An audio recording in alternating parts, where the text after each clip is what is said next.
From Unity of Houston, Texas, this is the Awakened Life with Reverend Howard Caesar. Unity is a non-denominational spiritual community providing a positive, practical, and progressive approach to Christianity. Let's join the service in progress now with Reverend Howard Caesar. There is something that we tend to do in Unity on Mother's Day, and we talk about the divine feminine. Now, we understand that this may make some of you a little uncomfortable. If you grew up in a religion where God was only ever referred to as he or male or him, I remember when I first got to New Thought 26, 27 years ago, I thought, what kind of a hippie outfit did I get myself into? This mother God thing, what is that? And it took some teaching, like I'm going to try to offer you today, to give you a place to put it and an understanding of what this is and why it's important. If we are going to be a progressive and evolutionary teaching community in unity and in Christianity, this is what's important, I believe, for us to understand this bit. In the Old Testament, in the Hebrew Bible, Numbers chapter 23, verse 19 says, God is not human that he should lie, and not a human that he should change his mind. See, sometimes we think God is human. Or at least we put human qualities on God. That's called anthropomorphizing. It's what we do. That's just we relate to God. We think of God as a person. In Genesis, it says, we are made in the image and likeness. In his image, male and female, he created he them. Do you remember that language?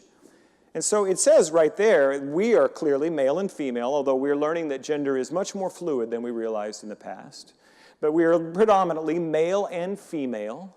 And so we said, well, God must also have male and female, or masculine and feminine. I want to be careful here to not conflate the idea of the divine masculine and the divine feminine with people being man or women, or male and female. It's different. They're related, but it's different. And so what we've done is we've made God in our image. And so we take the idea, the things that we're comfortable with, and we assign those qualities to God. I'm not saying it's incorrect. I am saying it's partial. It's part of the truth, but it's not the whole truth. And so I'm taking Mother's Day, as we often do. Jean Marie gave a beautiful talk on this 2 years ago. I remember. It's really profound. This idea that there is more to God than some dude in the sky. That's what we're talking about. God is infinite. And when we only speak of God as Father, when we only understand God as male, we're going to miss something that might be useful to our spiritual walk. And it's not foreign to Christianity or to Judaism. In Christianity, we talk about the saints. We talk about Mother Mary. There's the Sophia Gaia, which is the wisdom of God embodied. In the Hebrew tradition, in the Jewish tradition, there's Shekinah, which is the glory of God. It's a feminine term. There's also El Shaddai, which is often translated into English in the Bible as God Almighty. But the most literal translation of the ancient Hebrew of El Shaddai means the many-breasted one. And what it means in the Hebrew vernacular is God, the all-sufficient one. That God, there is an aspect of God that gives what is required to his children, to her children. That there is something beautifully nurturing in God. So today in this Unity Church, what I hope to do is honor the tradition upon which we are a part of and what we stand, but can we begin to evolve our language and understanding a little bit? There are many others now beginning to do this. How many of you have seen or read The Shack? Anybody?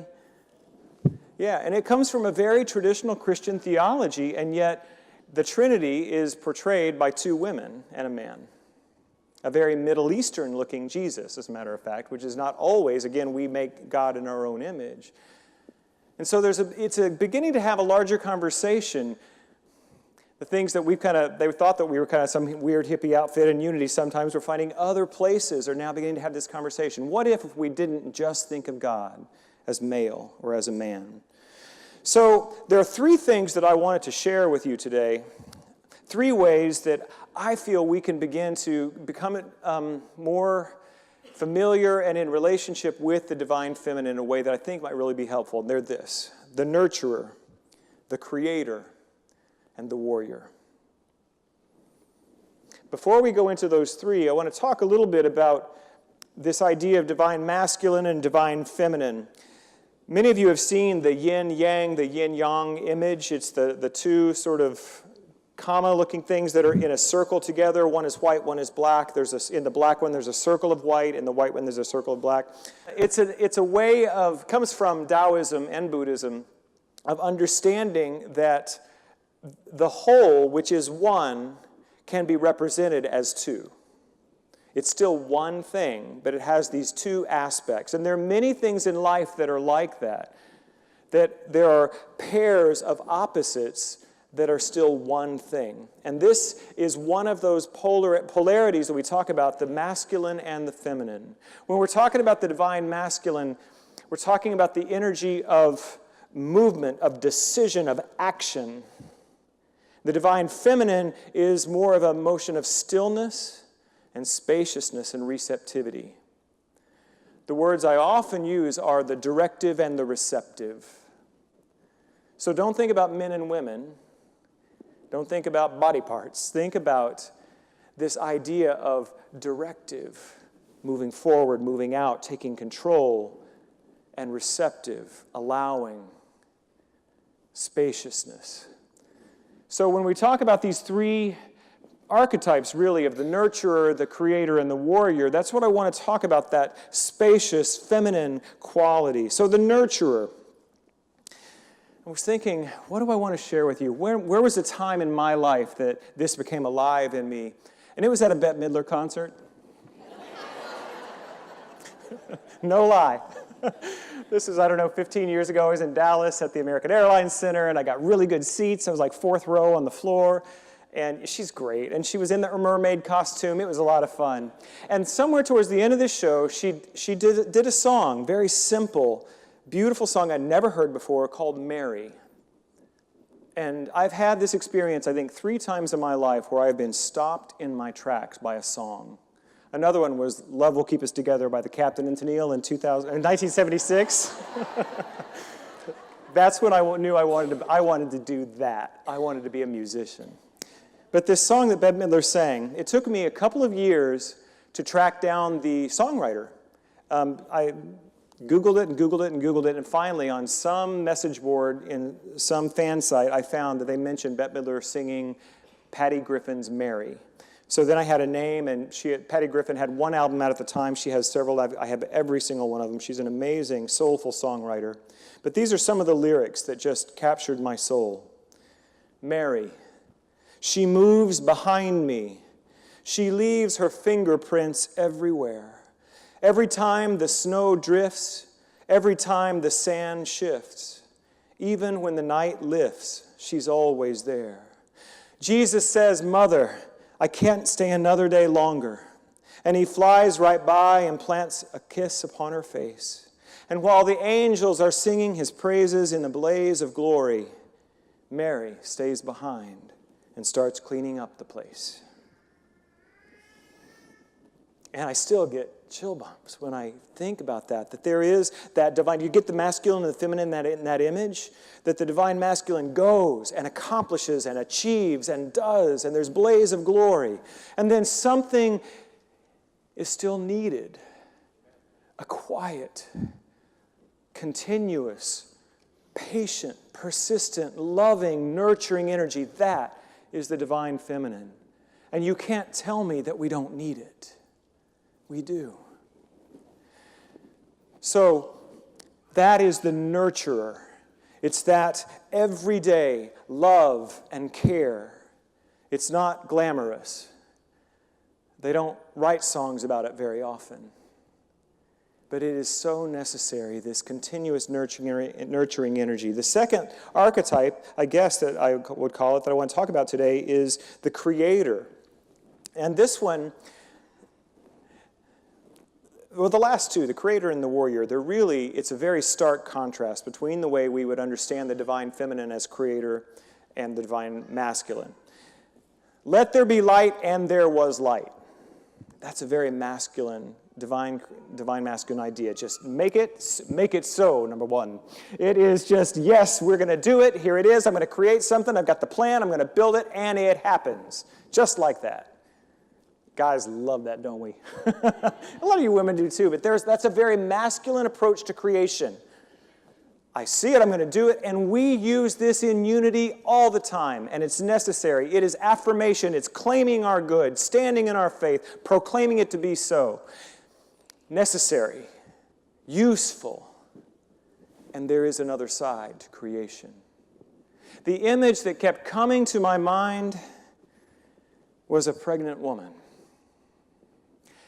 I've got a couple of friends who are expecting right now, and I love the miracle. Somehow that God turns a cheeseburger into a baby. How does that happen? that a woman's body can make a person. It's mind-blowing and miraculous and beautiful. And it's a very feminine approach to creation. Because, moms, how many of you thought, well, today's the day I build the toes. I need this nutrients, and that's not the way it works. There's no plan that you're consciously working with. What are you doing? You're creating this space of creation, literally. And you're loving that life as it's coming into being, are you not? I'm looking around, and I know some of the moms. I know your stories with your children. I know what you've walked through. That is the divine creator as the mother. It's not about a plan. It's not about a timeline. It's not about getting it done in 3 easy steps. It's about process. It's about allowing something to come forth in its own time, when it's time. And you can't see it yet, but it's coming. And so if we work with the divine mother as creator, we work with faith and trust. And we can trust our mother.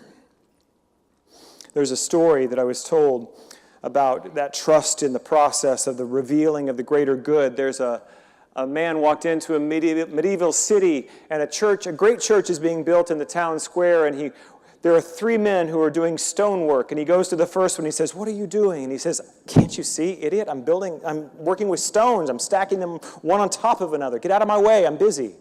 He goes to the second one and says, "What are you doing?" He says, "Well, I'm building a wall." He goes to the third, stonework, and he says, "What are you doing?" And he says, "I am building a cathedral to the glory of God."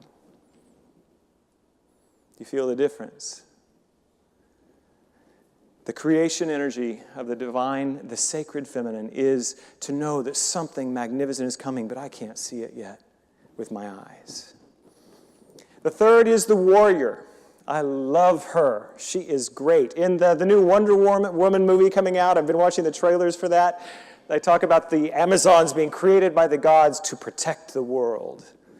This is the difference. The divine masculine warrior energy is to go out and conquer. The divine feminine warrior energy is to protect. It is to protect. It is to hold that which is sacred safe so that life can continue to be formed and blossom. So I was thinking about what scripture do I want to bring to illustrate this point? What story do I want to tell you? And the image of my own mother came to my mind over and over again. I've never thought about my mom as a warrior before. Well, as a child, probably. There's definitely some warrior energy she could have when I did wrong, I'll tell you. Many of you know what my family has been walking through these past years. My father has had Alzheimer's. He passed away October 30th of last year, surrounded by his wife of 55 years and his sons and his sister. We sang and prayed him home. It was an amazing experience. But the years before that night were hard. When it became clear that my dad's decline was really speeding up, he had a fall about 2.5 years ago, and he couldn't walk anymore. His brain forgot how to walk. The muscles still worked, the legs were still working, but his brain no longer knew how to do it. And so he no longer walked. At that point, we really began to talk about nursing homes, veterans' homes. What do we need to do to get my dad the care? Because you can't do this. To my mom, she said, I'm doing this. I'm keeping him at home. He's my husband, and I committed for better, for worse, in sickness and in health. And I watched that warrior in her begin to take form. We sold the family home that I'd grown up in and moved to a smaller home. There's one story so she could care for him better. This is what she declared she wanted. She found the house, belonged to her aunt. We made it happen. In the 4 months for the move to happen, he was in a nursing home, and it just about killed her. She just couldn't stand leaving him there every night. And so when she got the new house, got some remodeling done, got moved in, she brought him home, put a hospital bed in what's now going to be her sewing room. And she cared for him. When she was a young bride, when she was 21, I doubted that she thought she would be changing her husband's diapers and lifting him to bathe him. And she did. So many times this last couple of years, we would come, my brothers and I would come, it's like, Mom, we'll support you, whatever you need to do. Whatever you want, we will do, but you do not have to do this. We'll get you the help we need. And she said, I'm doing this. And she did. He passed away, as I said, at home, surrounded by friends, not by friends, by family, people that loved him. And we all surrounded my mother and said, you did it. You did it. And the resolve that it took, the battles she had to fight to make that happen were remarkable. I'm just in awe of what she has done. She had to fight him, too. If you've ever dealt with someone with dementia or Alzheimer's, this happens. They get very combative and confused and angry, you know. And I came home the year before last from Christmas, and I rented a car, and I drove up, and I walked in the front door, and I heard language coming from that room I had never heard coming from my mother's mouth before. Don't tell her I said that. No, she has been pretty public about that, too. She's a member of my brother's Pentecostal church, and she shared with me that she shared it with another one of her church sisters. She said, well, I've learned to cuss again. And I'm not promoting swearing, but a new study just came out this week that people that are exercising, when you say a bad word, you get a little burst of energy. It's true, so.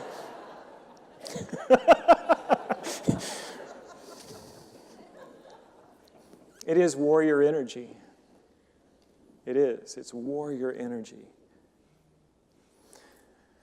And I'm incredibly grateful to both my parents for showing me what it's like to be a spiritual warrior. To stand for something that is right and good and necessary and to not waver. To bring a fierceness to the faith. And so I will call my mom and I send her flowers and I will talk to her today, but my real Mother's Day gift to my mother is I want to embody what she is showing me. I want to live that energy. So the last thing I want to bring to you is that how can we, as spiritual men and women in the 21st century, right here in Houston, Texas, how can we use these qualities and live these qualities of the nurturer and the creator and the warrior to reveal our purpose and our fulfillment on earth? How do we do that? Well, I was thinking about the nurturer.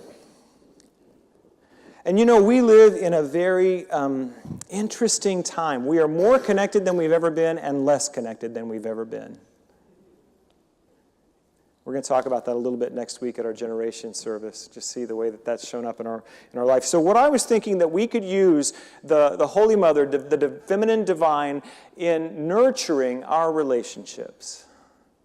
What if we took that kind of love and care, that sort of every day, call somebody up, invite somebody to lunch or coffee, have a conversation, say, how are you doing? No.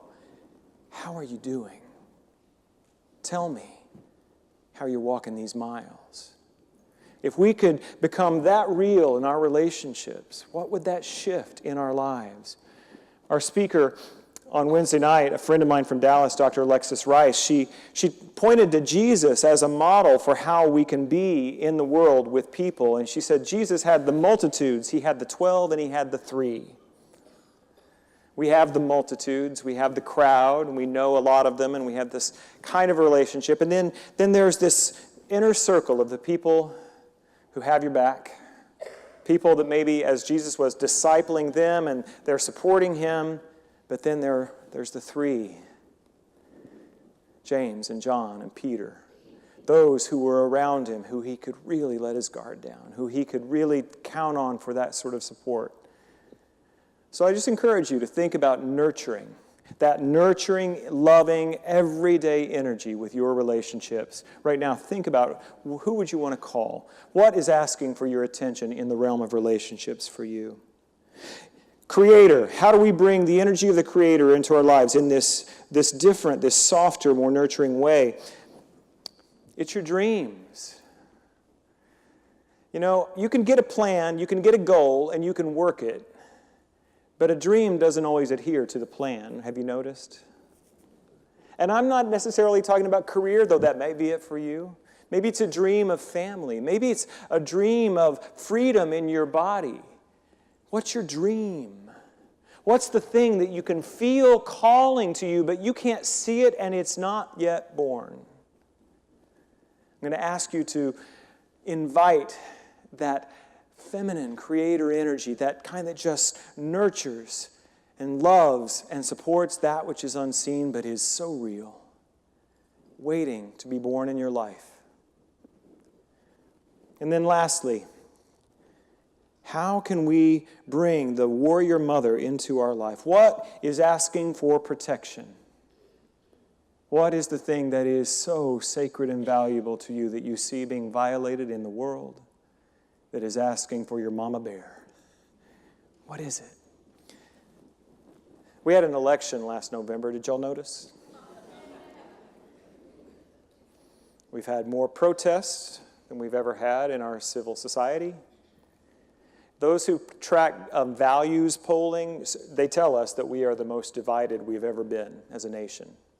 And this is not just in America, the rise of populism in other nations. It's, there's a divide that is happening.